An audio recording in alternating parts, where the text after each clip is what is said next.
Claire had not planned on keeping them. That part matters, because what happened next only makes sense if you understand that she never went looking for this. She was not lonely, she was not searching, she was taking out the trash. It was a Tuesday night in October, cold enough for a jacket, dark enough that the motion light on the back porch flickered on when she stepped outside. She walked to the bin at the end of the driveway, dropped the bag in, and turned back toward the house. That is when she heard it. A sound so small she almost missed it. A rustling, dry and deliberate, coming from inside the bin she had just closed. She stopped. She turned back. She lifted the lid.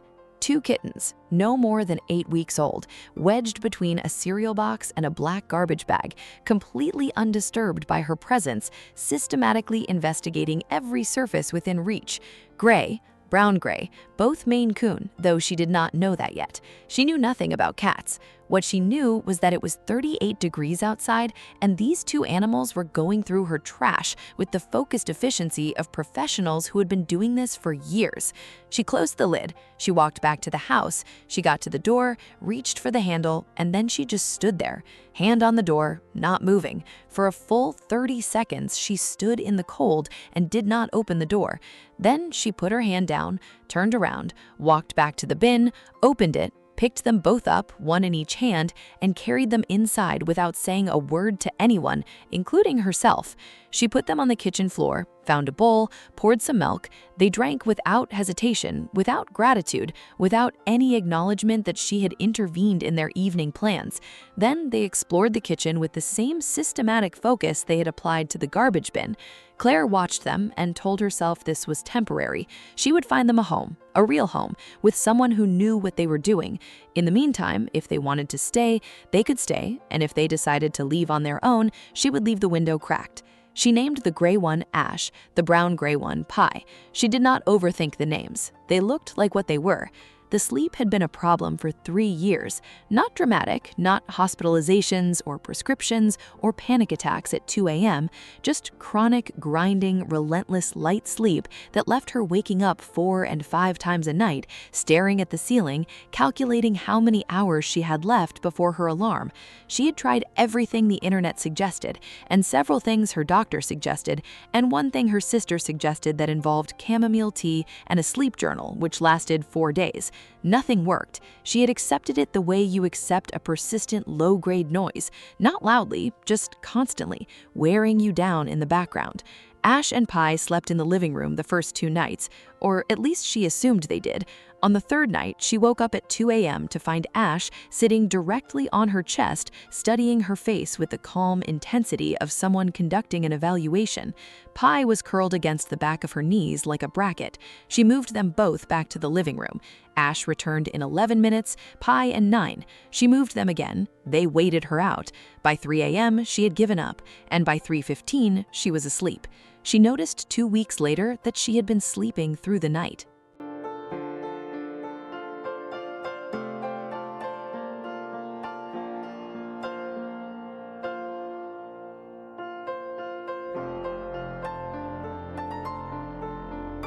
Not occasionally, every night.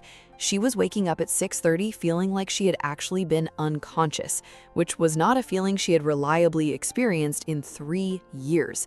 She did not connect it to the cats immediately. She assumed something else had changed, her stress levels maybe, the weather, something in her diet. She mentioned it to her doctor at a routine appointment, and her doctor asked what was different. Claire thought about it. "I think it might be the cats," she said. Her doctor looked at her the way doctors look at patients who say things that are not medically explainable but are clearly true. She set up a camera on the dresser on a Wednesday night. She watched the footage Thursday morning with her coffee, still in her robe. What she saw made her put down the mug.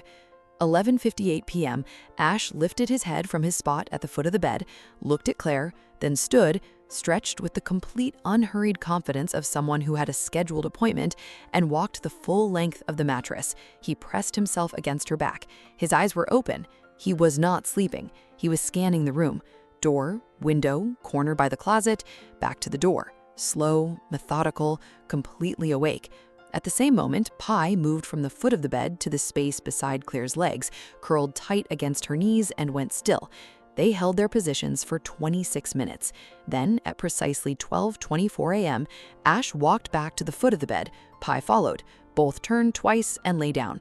Claire pulled up the night before, 11:57 p.m. Same movement, same positions, same 26 minutes. The night before that, 12:01 a.m. She went back 2 weeks as far as the footage allowed, every single night without exception, never more than 4 minutes from midnight in either direction, always the same deliberate walk, always the same formation, Ash at her back watching the room, Pi against her legs providing weight and warmth, always exactly 25 to 27 minutes, then both returning to the foot of the bed like guards changing shifts. She sat with that for a long time. If you're still here and haven't subscribed yet, honestly, that stinks. Hit subscribe now. You don't want to miss what comes next. She called her neighbor, Linda, who had owned cats for 30 years, described what she had seen. Linda was quiet for a moment. Then she said, "Claire, they're keeping watch."